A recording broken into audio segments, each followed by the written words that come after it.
Washington DC में Reagan National airport के पास यात्री विमान और सैन्य हेलीकॉप्टर की टक्कर की घटना ने पूरी दुनिया को हिला कर रख दिया है। इस दुर्घटना में 67 लोगों के मारे जाने की पुष्टि हो गई है।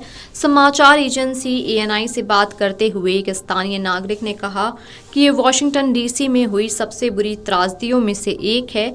जब यहाँ बचाव अभियान चल रहा था तब ऐसा नहीं था कि वहाँ बहुत अधिक पुलिस थी। सीमित संख्या में पुलिसकर्मियों के साथ ही बचाव कार्य किया गया। इससे ज्यादा पुलिसकर्मी ट्रैफिक संभालने और कार दुर्घटना के वक्त हमें नजर आते हैं। ये वास्तव में एक त्रासदी थी। ये डीसी क्षेत्र या अर्लिंगटन में हुई अब तक की सबसे बुरी त्रासदियों में से एक है।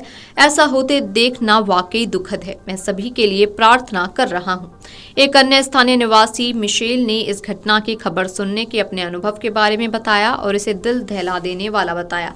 उन्होंने कहा कि हम बहुत सारे लाइव एयर ट्रैफिक कंट्रोलर सुनते हैं और उड़ानों को ट्रैक करते हैं।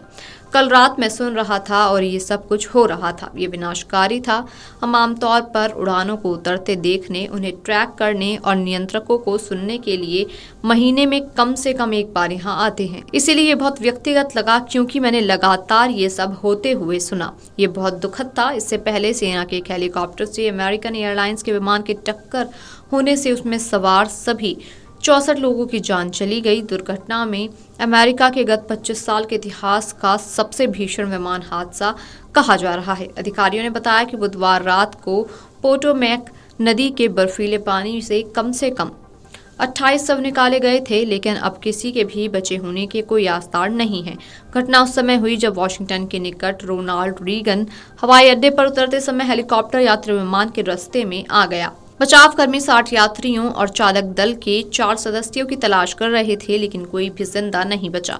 विमान का ढांचा 3 टुकड़ों में कमर तक गहरे पानी में मिला। हेलीकॉप्टर का मलबा भी मिल गया। टक्कर के कारण के बारे में तत्काल कोई जानकारी नहीं मिल पाई। हालांकि अधिकारियों ने बताया कि उड़ान की स्थिति स्पष्ट थी क्योंकि कंसास के विचिटा में आ रहा विमान पूर्व निर्धारित कार्यक्रम के तहत उतर रहा था और उसमें अमेरिकी और रूसी फिगर स्केटर और अन्य लोग सवार थे। तभी हेलीकॉप्टर उसके रास्ते में आ गया। अमेरिकन एयरलाइंस के CEO रॉबर्ट ने कहा कि इस समय हमें ये नहीं पता कि सैन्य हेलीकॉप्टर विमान के रास्ते में क्यों आया। एक सैन्य अधिकारी ने बताया कि हेलीकॉप्टर में 3 सैनिक सवार थे। अमेरिकी सेना ने बताया कि हेलीकॉप्टर वर्जीनिया के फोर्ट बेलवोयर में तैनात UH-60 ब्लैक हॉक था और प्रशिक्षण उड़ान पर था। राष्ट्रपति डोनाल्ड ट्रंप ने रात को सोशल मीडिया पर जारी पोस्ट में संकेत दिया कि इस टक्कर को रोका जा सकता था। इस बारे में डफी ने कहा कि अब तक जो मैंने देखा, क्या मुझे लगता है कि इसे रोका जा सकता था? बिल्कुल। रक्षा मंत्री पीट हेगसेट बृहस्पतिवार को प्रेस कॉन्फ्रेंस में उपस्थित नहीं हुए। अब विमान में सवार सभी लोगों के मारे जाने की पुष्टि हो चुकी है।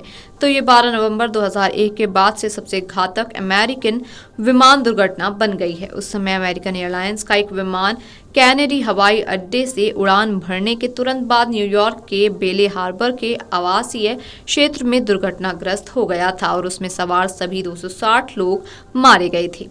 विमान के रेडियो ट्रांसपोंडर में मिले डेटा के अनुसार अमेरिकन एयरलाइंस की उड़ान संख्या 5342 लगभग 400 फुट की ऊंचाई से करीब 140 मील प्रति घंटे की गति से हवाई अड्डे की ओर आ रही थी। तभी पोटोमैक नदी के ऊपर इसकी ऊंचाई तेजी से कम हो गई। कनाडा में 2004 में निर्मित Bombardier CRJ-701 twin engine jet में 70 यात्री यात्रा कर सकते थे। विमान के उतरने से कुछ मिनट पहले हवाई यातायात नियंत्रकों ने उससे पूछा कि क्या वह रीगन हवाई अड्डे के अपेक्षाकृत छोटे रनवे 33 पर उतर सकता है, जिसके बाद विमान चालकों ने कहा कि वे ऐसा कर सकते हैं। इसके बाद नियंत्रकों ने विमान को रनवे 33 पर उतारने की अनुमति दे दी।